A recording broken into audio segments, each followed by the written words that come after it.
Well, let me look at the important example.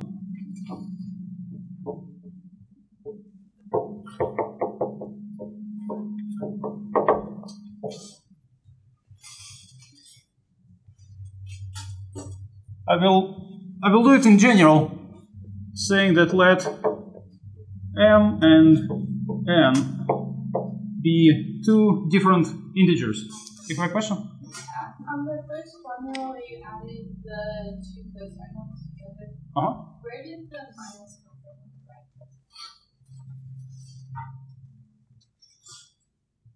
First, when I added them. Good question. Came from nowhere.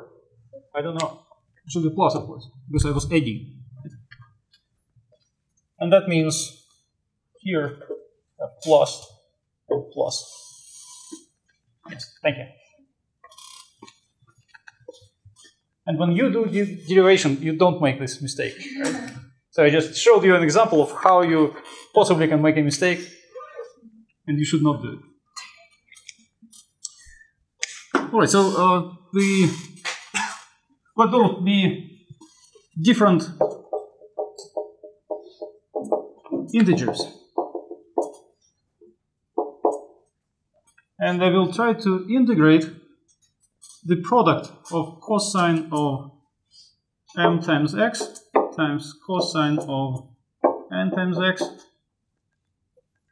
with respect to x from negative pi to pi. Now I'm looking at the definite integral.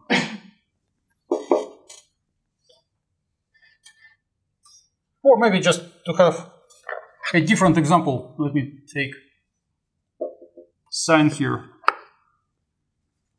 and practice another formula.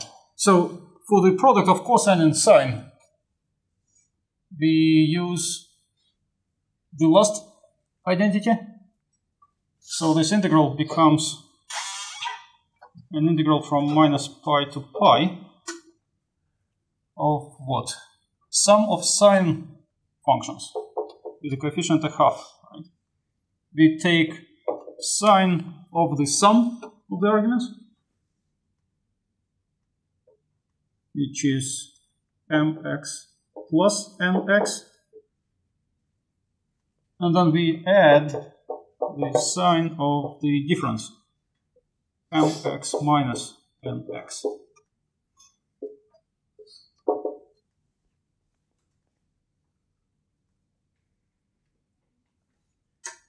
And then I separate the integrals. Half of the integral of sine of m plus n multiplied by x with respect to x. I integrate from negative pi to pi, plus a half of the integral from negative pi to pi of sine of m minus n times x.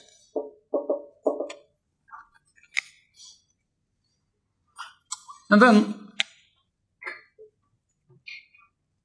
instead of proceeding with this substitution, u equals m plus n times x, I will just guess quickly about the answer. The antiderivative of sine should be negative cosine.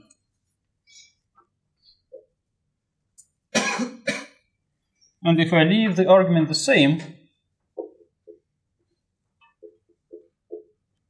then of course derivative of cosine will be negative sine of the same argument times this number m plus n by the chain rule.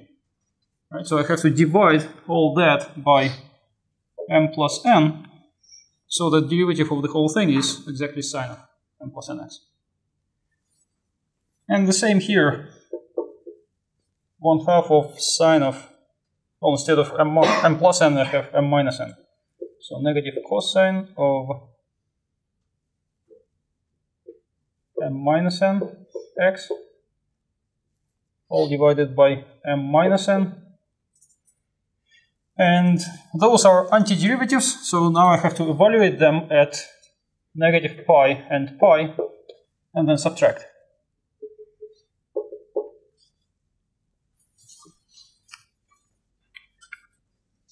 And now I point out that my choice of m and n was that they're different. And therefore m minus n is not 0. I'm not dividing by 0 here. And essentially, if those are the same, then I have the same argument, and I will easily do a substitution. So that's not a big deal. Although the example here is not about computation, it's about the answer, because the answer is highly useful. Now, what happens when I substitute negative pi or pi? I have to evaluate something like cosine of m plus n times pi. So in general, if I evaluate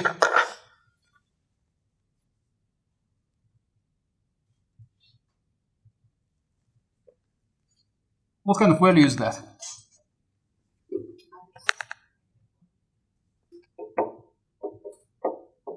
Positive or negative 1, right? Depending on if it's even or odd. If this number is even or odd. Right? Now, what about cosine of m plus n times negative pi? The opposite of positive or negative. Like it's different. Well, cosine of, remember, cosine of negative alpha can be compared to the cosine of positive alpha.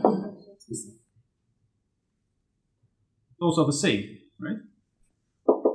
So this is going to be exactly the same as that.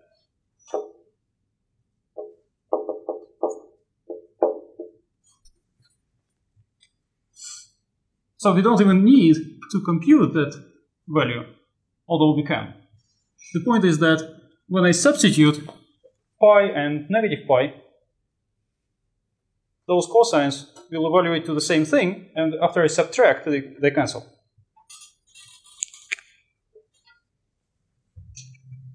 So the integral is 0.